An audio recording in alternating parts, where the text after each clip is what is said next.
હું એક શિક્ષક હતો. મારી બદલી ભાવનગરમાં થઈ હતી.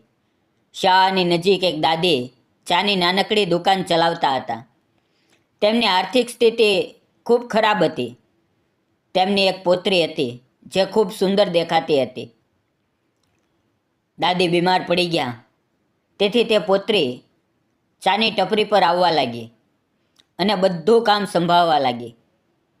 હું ઘણીવાર ત્યાં ચા પીવા જતો હતો અને ધીમે ધીમે અમારી નજરો એકબીજા સાથે મળવા લાગી. એક દિવસ તે મારા રૂમ પર ખાવાનું આપવા આવી. રાત ઘણી થઈ ગઈ હતી અને પછી તો નમસ્કાર મિત્રો, ફરી સ્વાગત છે તમારું એક નવી વાર્તાની અંદર. મારું નામ સુશાંત છે. હું મૂળ રૂપે રાજકોટનો રહેવાસી છું. હું પ્રોફેશનથી શિક્ષક છું અને મારી ઉંમર 29 વર્ષની છે. મારા પરિવારની આર્થિક સ્થિતિ ખૂબ ગરીબ હતી. મારા માતા પિતાએ ઘણી મહેનત અને સંઘર્ષ કરીને મને ઉછેર્યો અને આગળ વધાર્યો. તેમની મહેનતનું જ ફળ હતું કે મને એક સરકારી શાળામાં શિક્ષકની નોકરી મળી. મેં 3 વર્ષ અમદાવાદમાં કામ કર્યું અને ત્યારબાદ મારી બદલી ભાવનગરના એક નાનકડા ગામમાં થઈ ગઈ. હું તે ગામમાં શિક્ષક તરીકે નિયુક્ત થયો અને એકલો જ ત્યાં રહેવા આવ્યો, કારણ કે મારા માતા પિતા ગામમાં જ રહેતા હતા. અમારા ગામમાં થોડીક જમીન હતી, તેથી તેમનું ત્યાંથી આવવું શક્ય નહોતું. મિત્રો, શાળાથી થોડે દૂર એક નાનકડી ચાની દુકાન હતી, જેને એક વૃદ્ધ દાદી ચલાવતા હતા. પહેલી વાર જ્યારે હું તે દુકાન પર ગયો તો ત્યાં બેસીને ચા પીધી. ચાનો સ્વાદ ખૂબ સારો હતો, તેથી મેં દાદી સાથે વાત કરી અને મારી ઓળખ આપી. મેં કહ્યું, દાદી, મારું નામ સુશાંત છે. હું અહીંયા શાળામાં શિક્ષક બનીને આવ્યો છું. હું અહીંયા નજીકમાં જ ભાડાના રૂમમાં રહું છું. અહીંયા ક્યાંય ખાવાની વ્યવસ્થા છે, જેમ કે કોઈ લોજ વગેરે? દાદીએ સ્મિત સાથે કહ્યું, અહીંયા કોઈ લોજ નથી, પણ હું તમને ઘરનું ખાવાનું બનાવીને ડબ્બો આપી શકું. 50 રૂપિયામાં એક ટિફિન મળશે. આ સાંભળીને મને ખૂબ આનંદ થયો, કારણ કે આનાથી મને ઘરનું ખાવાનું મળશે અને દાદીને થોડી આર્થિક મદદ પણ થશે. દાદી ખૂબ જ નેકદિલ અને સ્નેહથી ભરેલી સ્ત્રી હતા. તેમનું બનાવેલું ખાવાનું ખૂબ સ્વાદિષ્ટ હતું. મારો રોજનો રૂટીન નક્કી થઈ ગયો. સવારે હું શાળાએ જતા પહેલાં દાદીની ચાની ટપરી પર જતો. ત્યાં બેસીને તેમના હાથની ચા પીતો, અખબાર વાંચતો અને પછી તેમની પાસેથી ખાવાનું લઈને શાળાએ જતો. સાંજે દાદી મારું ટિફિન મારા ઘરે લાવી દેતા. આ રીતે મારું જીવન ત્યાં ખૂબ સુકૂન અને આનંદથી ચાલી રહ્યું હતું.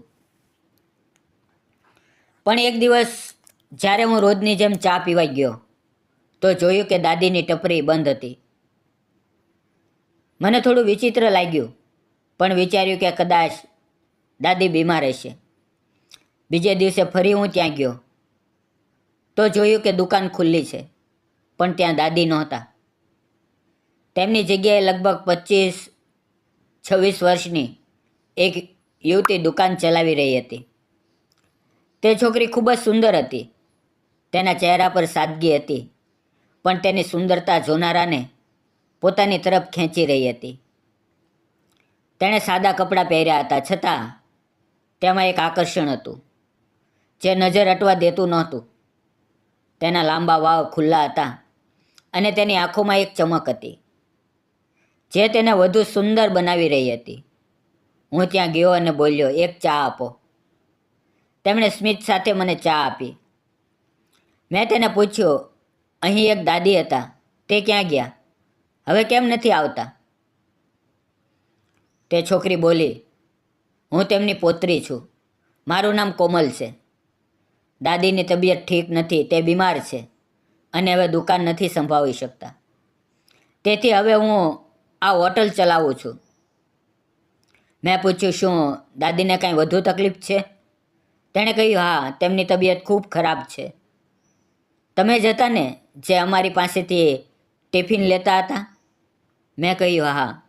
તે બોલી, તો હવેથી હું તમને ટિફિન આપીશ. મેં તેને મારું ઘર બતાવ્યું અને કહ્યું કે જો તેને સાંજે ટિફિન લાવવામાં તકલીફ હોય તો હું જાતે આવીને લઈ જઈશ. પણ તેણે કહ્યું ના, હું જ લાવી આપીશ. તેણે તે જ દિવસે મને બપોરનું ટિફિન આપ્યું અને હું શાળાએ ગયો. તે દિવસે ભણાવતી વખતે મારું મન અભ્યાસમાં લાગતું નહોતું. મારા મગજમાં ફક્ત તે જ છોકરી ફરી રહી હતી જે આટલી નાની ઉંમરે પોતાના પરિવારની જવાબદારી ઉપાડી રહી હતી. તેની મહેનત અને હિંમતે મને અંદર સુધી પ્રભાવિત કર્યો હતો. સાંજે મેં જાતે તે હોટલ પર જઈને તેને કહ્યું, મારે તમારા દાદીને મળવું છે. તેણે હોટલ બંધ કરી અને અમે બંને સાથે ચાલતા ચાલતા તેના ઘરે પહોંચ્યા. રસ્તામાં અમે વાતો કરી અને મને તેની સાદગી અને સ્વભાવ ખૂબ ગમ્યા. જ્યારે અમે ઘરે પહોંચ્યા તો જોયું કે તેના દાદી બિસ્તરે પડ્યા હતા. તે ખૂબ નબળા લાગી રહ્યા હતા. તેમને તીવ્ર તાવ હતો. મેં પૂછ્યું કે શું તેમણે ડૉક્ટરને બતાવ્યું છે? તો કોમલે કહ્યું કે ના, પૈસા ન હોવાને કારણે તે તેમને હોસ્પિટલ નથી લઈ જઈ શકી. આ સાંભળીને મને ખૂબ દુઃખ થયું. મેં તરત જ એક રિક્ષા બોલાવી, દાદીને તેમાં બેસાડ્યા અને તેમને હોસ્પિટલ ડૉક્ટરને બતાવ્યું. હવે ડૉક્ટરે તેમની સારવાર શરૂ કરી અને થોડા કલાકમાં તેમની હાલત સુધારો થવા લાગ્યો. તે દિવસનો બધો ખર્ચ મેં જાતે ઉપાડ્યો કારણ કે મને ખબર હતી કે તે ખૂબ ગરીબ છે. દાદીની આંખોમાં આંસુ હતા. તેમણે મારો હાથ પકડીને કહ્યું, બેટા આજે તે જે કર્યું તે હું ક્યારેય નહીં ભૂલું. તે ક્ષણે મને એવું લાગ્યું જાણે મેં મારા માતા પિતાની સેવા કરી હોય. તેમની પાસે પૂરતા પૈસા નહોતા અને જ્યારે મેં તે યુવતીને પૈસા આપ્યા તો તેના ચહેરા પર એક વિચિત્ર ચમક દેખાઈ. એક તરફ તે ખૂબ ખુશ હતી કે કોઈએ તેની અને તેના દાદીની મદદ કરી, પણ બીજી તરફ તેને એ પણ ખરાબ લાગી રહ્યું હતું કે તે કોઈ અજાણ્યા વ્યક્તિ પાસેથી મદદ લઈ રહી હતી. તેણે સંકોચ સાથે કહ્યું, હવે તમે ટિફિનના પૈસા ન આપતા. તમે અમારી આટલી મદદ કરી છે, તેથી હું તમને ટિફિન મફતમાં આપીશ. હું તેના પૈસા નહીં લઉં. મેં સ્મિત સાથે જવાબ આપ્યો, તમારું ઘર ખૂબ ગરીબ છે. મને સારો પગાર મળે છે. આ પૈસાથી મને કોઈ ફરક નહીં પડે. મેં આ મદદ માનવતાના નાતે કરી છે, કોઈ ઉપકાર નથી કર્યો. હું આટલું કહેતા જ તેની આંખોમાં આંસુ આવી ગયા અને તે રડવા લાગી. મેં તેને સમજાવી, તેનું દિલ બહેલાવવા માટે તેના માથા પર હાથ ફેરવ્યો. તે ક્ષણે તે મને એવી નજરે જોઈ રહી હતી જાણે તેની આંખોમાં આભાર, અપનાપણું અને કેટલાક અનકહા ભાવ એક સાથે ઠરી ગયા હોય. ત્યારબાદ હું રોજ હોસ્પિટલ જઈને તેના દાદીને મળતો, તેમના હાલચાલ પૂછતો અને તેમને દિલાસો આપતો. થોડા દિવસમાં દાદીની તબિયતમાં સુધારો થયો અને તેમને હોસ્પિટલમાંથી રજા મળી. તે ઘરે પાછા આવ્યા, પણ નબળાઈને કારણે થોડા દિવસો સુધી હોટલ પર ન આવ્યા. હવે હોટલની જવાબદારી સંપૂર્ણપણે કોમલના ખંભા પર હતી. તે દરરોજ હોટલ પર આવતી, ચા બનાવતી અને ગ્રાહકોને પીરસતી. હું પણ હવે ફક્ત ચા પીવા માટે નહીં, પણ તેને જોવા માટે રોજ ત્યાં જવા લાગ્યો. અમારી વચ્ચે હવે એક અલગ જ ઓળખ બની ગઈ હતી. હું ત્યાં બેસીને ચા પીતો અને તેની સાથે નાની નાની વાતો કરતો. મેં એક દિવસ તેને પૂછ્યું, તું આવા શું કરે છે? તેણે જવાબ આપ્યો, હું કોલેજમાં ભણું છું, પણ દાદીની તબિયત ખરાબ હોવાને કારણે ઘણીવાર કોલેજ નથી જઈ શકતી, તેથી ઘરે જ અભ્યાસ કરું છું. મેં પૂછ્યું, તારા માતા પિતા ક્યાં છે? તેણે ઉદાસી ભરેલા અવાજમાં કહ્યું, મારા માતા પિતા જ્યારે હું નાની હતી ત્યારે એક રસ્તાના અકસ્માતમાં અવસાન થયું હતું. ત્યારથી મારા દાદીએ જ મને ઉછેરી છે. આ સાંભળીને મને ખૂબ દુઃખ થયું. મને લાગ્યું કે આ છોકરીએ ઉંમર પહેલાં જ ઘણું બધું સહન કર્યું છે. મેં મનોમન નક્કી કર્યું કે હું તેની મદદ કરીશ. ત્યારબાદ મેં મારા પગારમાંથી થોડા પૈસા આપવાનું શરૂ કર્યું, જેથી તેઓ પોતાની હોટલનો વિસ્તાર કરી શકે. ધીમે ધીમે અમે હોટલમાં નાસ્તો અને ખાવાની વ્યવસ્થા પણ શરૂ કરી. હોટલ હવે ખૂબ સારી રીતે ચાલવા લાગી. ગ્રાહકોની ભીડ વધી અને તેમની આવક પણ સારી થઈ ગઈ. કોમલમાં ખૂબ સારા સંસ્કાર હતા. તે ખૂબ નમ્ર, મહેનતુ અને ગુણવાન હતી. સાંજે તે મારા ઘર પર ખાવાનું ટિફિન લાવવા લાગી. એક દિવસ મેં તેને કહ્યું, તું કોલેજ નથી જઈ શકતી, તેથી અભ્યાસમાં તકલીફ થતી હશે. જો તું ઈચ્છે તો તું મારી પાસે આવીને અભ્યાસ કરી શકા છો. હું તને બધું સમજાવી દઈશ. તેણે સ્મિત સાથે કહ્યું, ઠીક છે. તેણે ગણિતમાં થોડી તકલીફ થતી હતી, કારણ કે ઘરે ભણતી વખતે કોઈ સમજાવનારું નહોતું. તે રોજ સાંજે ખાવાનું લાવતી અને થોડીવાર પછી અમે સાથે બેસીને અભ્યાસ કરતા. હવે ધીમે ધીમે અમારી વચ્ચે એક મધુર સંબંધ બનવા લાગ્યો. મને તેનો સાથ ગમવા લાગ્યો. તેની સાદગી, તેનો સ્વભાવ અને તેની વાતો મને અંદર સુધી સ્પર્શવા લાગી. તે ફક્ત સુંદર જ નહોતી, પણ ખૂબ સમજદાર પણ હતી. તેની પરીક્ષાઓ નજીક હતી, તેથી તે રજાના દિવસોમાં પણ મારી પાસે આવીને અભ્યાસ કરવા લાગી. હું પણ તેને પૂરા દિલથી ભણાવતો અને તેની મહેનત જોઈને ગર્વ અનુભવતો. પણ આ દરમિયાન અમારી આંખો ઘણીવાર મોવી અને ન જાણે ક્યારે અમારી વચ્ચે એક અનકહ્યો સંબંધ વધવા લાગ્યો. એક દિવસ સાંજે જ્યારે તે મારા ઘરે ટિફિન લઈને આવી અને અમે અભ્યાસ કરી રહ્યા હતા, ત્યારે અચાનક અમારી નજરો એકબીજા સાથે મોવી. તે સમયે, તે ક્ષણે એવું લાગ્યું જાણે સમય થંભી ગયો હોય. અમે બંને કંઈ બોલી ન શીખ્યા. ન જાણે કેવી રીતે તેણે ઝટકામાં મને ગળે લગાવી લીધો અને હું પણ તેને મારી બાહોમાં ભરી લીધું. થોડી ક્ષણો માટે અમે બંને તે આલિંગનમાં ખોવાઈ ગયા. પછી જાણે હોશ આવ્યો, અમે અલગ થયા. પણ તે ક્ષણે કંઈક બદલાઈ ગયું હતું. અમારી નજરોમાં હવે તે અપનાપણું અને આકર્ષણ ખુલીને ઝળકી રહ્યું હતું.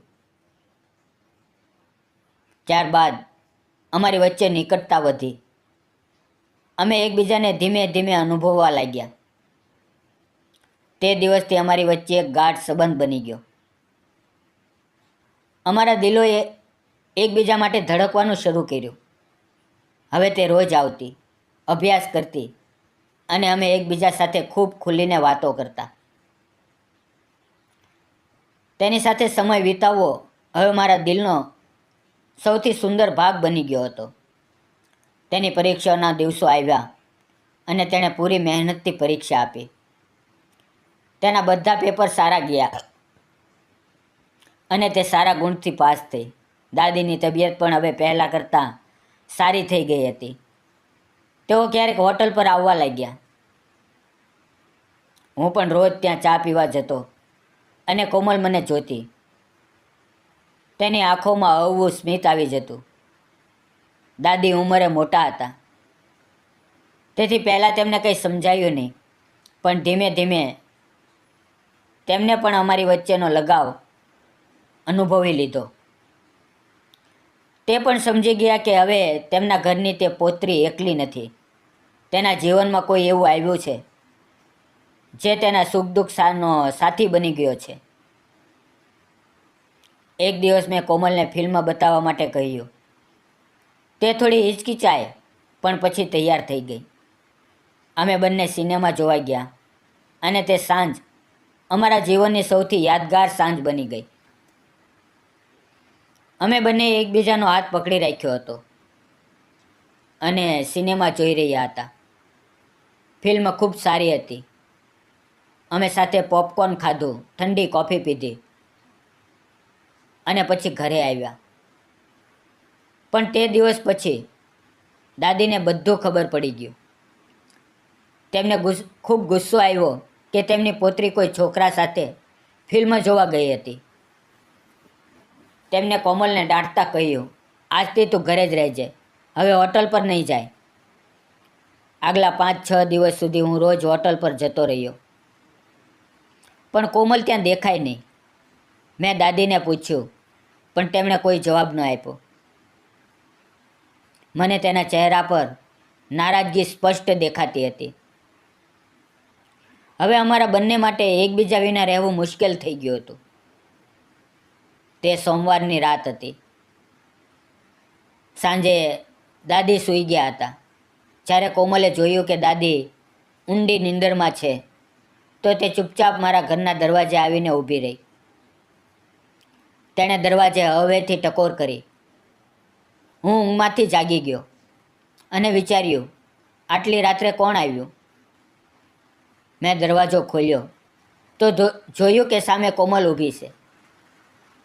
તેણે વગર કંઈ કહે મને સુસ્ત ગળે લગાડી લીધો. અમે બંને થોડીવાર એમ જ એકબીજાની બાહોમાં બંધાયેલા રહ્યા.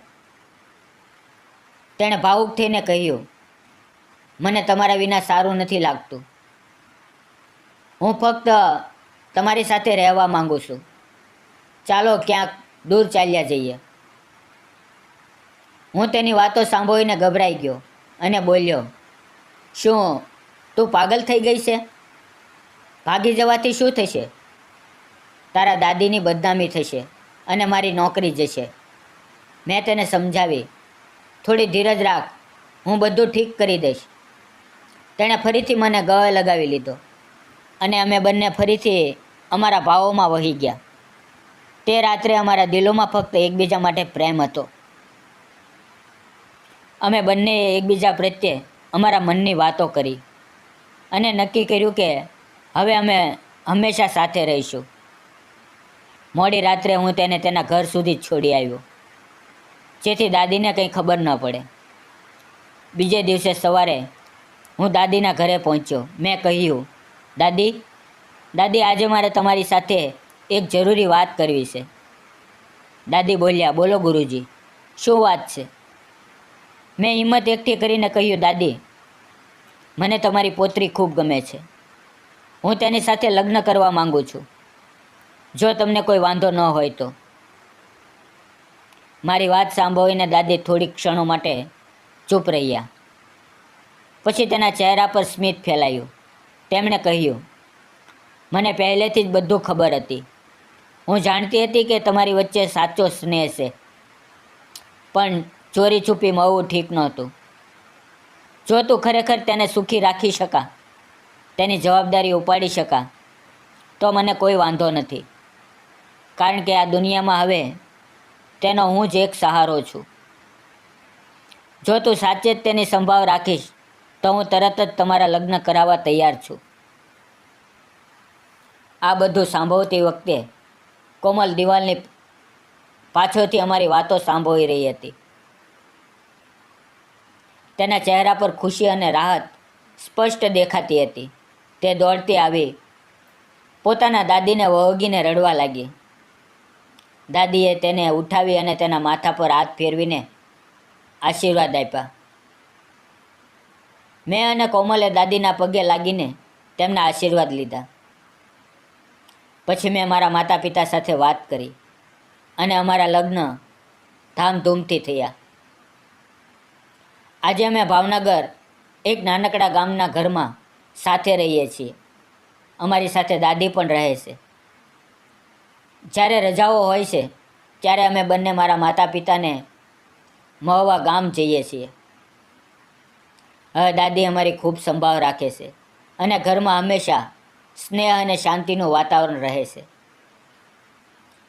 મને જીવનમાં કોમલ જેવી પત્ની મળી, જે ફક્ત સુંદર જ નથી, પણ સંસ્કારી, સમજદાર અને પ્રેમથી ભરેલી છે. હવે મારું જીવન ખુશી અને સંતોષથી ભરેલું છે. મિત્રો, આ વાર્તામાંથી આપણને એ શીખ મળે છે કે દરેક માણસની પાછળ એક સંઘર્ષની વાર્તા છુપાયેલી હોય છે. કોમલ અને તેના દાદી ગરીબીમાં જીવન જીવી રહ્યા હતા, પણ તેમના દિલ સોના જેવા હતા. સુશાંતે ફક્ત શિક્ષકની જેમ નહીં, પણ એક માણસ તરીકે માનવતા દેખાડી, અને તે જ માનવતામાંથી સાચા પ્રેમની શરૂઆત થઈ. મિત્રો, આપણે આ વાત ક્યારેય ન ભૂલવી કે કોઈની મદદ કરવી એ જ સૌથી મોટી માનવતા છે. જ્યારે તમે કોઈની સાચા દિલથી મદદ કરો છો તો તે સંબંધ ફક્ત ઉપકારનો નથી રહેતો, પરંતુ તેમાં પ્રેમ, વિશ્વાસ અને એક નવું જીવન જન્મ લે છે. દુનિયામાં સૌથી મોટો સંબંધ માનવતાનો છે, અને તેમાંથી સાચો પ્રેમ જન્મે છે. આજ આ વાર્તાનો સંદેશ છે. પ્રેમ ત્યાં જ ખીલે છે જ્યાં દિલોમાં દયા, સમજણ અને માનવતા જીવંત હોય. વિડીયો પૂરો જોવા બદલ આપ સૌ મિત્રોનો ખૂબ ખૂબ ધન્યવાદ. મિત્રો, આ વાર્તા ફક્ત કાલ્પનિક છે. તેનો કોઈ પણ વ્યક્તિ, જાતિ કે ધર્મ સાથે સંબંધ નથી. આ વાર્તા ફક્ત મનોરંજન અને શૈક્ષણિક ઉદ્દેશથી બનાવવામાં આવી હતી. ફરી મળશું મિત્રો આવતીકાલે એક નવા વિડીયોમાં. ત્યાં સુધી આવજો. તમારું ધ્યાન રાખો. ધન્યવાદ મિત્રો.